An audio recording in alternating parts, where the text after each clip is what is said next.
আল্লাহ কেন গরিব সৃষ্টি করেন? এটা কি ভাগ্যের দোষ নাকি কর্মফল?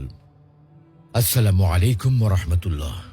প্রিয় দর্শক, আমরা আমাদের চারপাশের সমাজে প্রতিনিয়ত একটি বিষয় লক্ষ্য করি, কিছু মানুষ বংশানুক্রমেই গরিব হয়ে জন্মায়। তারা গরিব ঘরে জন্ম নেয়, বেড়ে ওঠে সীমাহীন কষ্টের মধ্যে এবং জীবনের শেষ দিন পর্যন্ত দারিদ্র্যকেই সঙ্গী করে। তারা কখনোই ধনী বা সচ্ছল জীবনে পা রাখতে পারে না। দিনরাত কঠোর পরিশ্রম করে, অন্যের জন্য হাড় ভাঙা খাটুনি খেটে যায়, অথচ বিনিময়ে যা পায় তা এতই সামান্য যে নুন আনতে পান্তা ফুরায়। এই কথাটি যেন তাদের জীবনের বাস্তব প্রতিচ্ছবি হয়ে দাঁড়ায়। অপরদিকে আমরা দেখি কিছু মানুষ জন্ম থেকে ধনী, তারা ধনীর ঘরে জন্মায়, বড় হয় প্রাচুর্যের মধ্যে, আর জীবনের পথ চলায় সম্পদের পাহাড় গড়ে তোলে। তাদের দেখে মনে হয় যেন আল্লাহর ঘরের দুলাল নিয়ামত যেন তাদের ঘরে আপনা আপনি হাজির হয়ে যায়।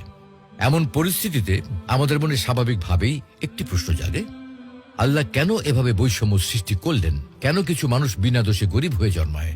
এজন্য কে দায়ী? তাদের ভাগ্য, কপালের লিখন, নাকি নিজেদের কোনো কর্মদোষ? আজকের এই ভিডিওতে আমরা এই গুরুত্বপূর্ণ বিষয়টি নিয়ে গভীরভাবে আলোচনা করব, কোরআন, হাদিস এবং আধুনিক অর্থনীতির দৃষ্টিকোণ থেকে ইনশাআল্লাহ। দরিদ্র হয়ে জন্মানো দোষের নয়। সুপ্রিয় দর্শক, দরিদ্র বা গরিব হয়ে জন্মানো কখনো দোষের কিছু নয়, কারণ একমাত্র আল্লাহ তাআলাই বিশ্বের সকল কিছুর মালিক। অতএব তিনি ইচ্ছা করলেই কেউ ধনী বা গরিব হতে পারে। অন্য কারোর ইচ্ছায় কেউ ধনী বা গরিব হয় না। আল্লাহ যাকে ইচ্ছা ধনী বানান আর যাকে ইচ্ছা গরিব বানান। এতে তিনি ভিন্ন, অন্য কারোর সামান্যটুকু হাত নেই। এ প্রসঙ্গে আল্লাহ বলেন, আল্লাহু ইয়াবসুতুর রিজকা লিমান ইয়াশাউ ওয়া ইয়াকদির। আল্লাহ যার জন্য ইচ্ছা করেন তার জীবনোপকরণ বৃদ্ধি করেন, তেমনি ভাবে যার জন্য ইচ্ছা তার জীবনোপকরণ সংকুচিত করেন। কিন্তু প্রশ্ন হলো, আল্লাহ এটা কেন করেন? যেন তিনি এই প্রশ্নের উত্তর দেওয়ার জন্যই বলছেন, কুল ইন্না রাব্বী ইয়াবসুতুর রিজকা লিমান ইয়াশাউ ওয়া ইয়াকদির ওয়ালাকিন্না আকসারান নাসি লা ইয়ালামুন। আপনি বলে দিন, নিশ্চয়ই আমার প্রভু যার জন্য ইচ্ছা করেন তার জীবন অপকরণ বর্ধিত করেন এবং যার জন্য ইচ্ছা তার জীবন অপকরণ সংকুচিত করেন, তবে অধিকাংশ লোক এ সম্পর্কে অবগত নয়।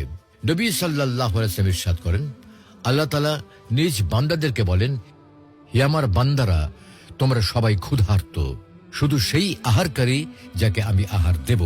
অতএব তোমরা আমার নিকট আহার চাও, আমি তোমাদেরকে আহার দেব। হে আমার বান্দারা, তোমরা সবাই বিবস্ত্র, শুধু সেই আবৃত যাকে আমি আবরণ দেব। অতএব তোমরা আমার নিকট আবরণ চাও, আমি তোমাদেরকে আবরণ দেব।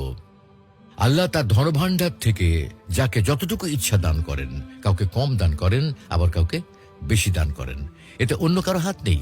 যতই দান করা হোক, তাতে আল্লাহর ধনভাণ্ডার এতটুকু খালি হবে না। নবী সাল্লাল্লাহু আলাইহি ওয়াসাল্লাম ইরশাদ করেন, আল্লাহ তাআলা বলেন, হে আমার বান্দারা, তুমি অন্যের উপর ব্যয় করো, আমি তোমার উপর ব্যয় করব। আল্লাহর হাত সর্বদা ভর্তি, প্রচুর ব্যয়ও তা খালি হয়ে যায় না। তিনি রাত ও দিন সকলকে দিচ্ছেন আর দিচ্ছেন, তার দানে কোনো বিরতি নেই। রাসূল সাল্লাল্লাহু আলাইহি ওয়াসাল্লাম আরো বলেন, তোমরা কি দেখছো না যে আল্লাহ তাআলা আকাশ ও জমিন সৃষ্টি শুরু থেকে আজ পর্যন্ত শুধু দিচ্ছেন আর দিচ্ছেন, কিন্তু তার হাতে যা রয়েছে তা কখনোই শেষ হচ্ছে না। মোট কথা, প্রাচুর্য ও দারিদ্রতা আল্লাহর পক্ষ থেকে পরীক্ষা। আল্লাহ কাউকে অঢেল সম্পদ দিয়ে পরীক্ষা করেন, সে আল্লাহর দেওয়া সম্পদ কি কাজে ব্যয় করছে, আল্লাহর শুকর কতটুকু আদায় করছে, সম্পদের যাকাত ঠিকমতো দিচ্ছে কিনা, অভাবীর অভাব মোচনে সচেষ্ট হচ্ছে কিনা ইত্যাদি। আবার কাউকে কাউকে দারিদ্রতা দিয়ে দেখেন সে দারিদ্রতার উপর ধৈর্য ধরতে পারছে কিনা, আল্লাহর সিদ্ধান্তে তার কোনো অভিযোগ আছে কিনা ইত্যাদি। কারণ আল্লাহ তাআলা মানুষকে ভালো মন্দ উভয় অবস্থা দ্বারা পরীক্ষা করেন। যারা প্রকৃত মুমিন তাদের জন্য সব অবস্থাই কল্যাণকর। সুখ দুঃখ, দারিদ্রতা, সচ্ছলতা সব অবস্থাই তাদের জন্য কল্যাণ বয়ে আনে, তাদের মর্যাদা বৃদ্ধি করে।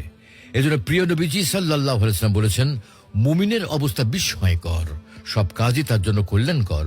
মুমিন ছাড়া অন্য কেউ এই বৈশিষ্ট্য লাভ করতে পারে না। তারা সুখ শান্তি লাভ করলে শুকর গুজার করে, আর অসচ্ছলতা বা দুঃখ মুসিবতে আক্রান্ত হলে ধৈর্য ধরে। উভয় অবস্থাই তাদের জন্য কল্যাণকর।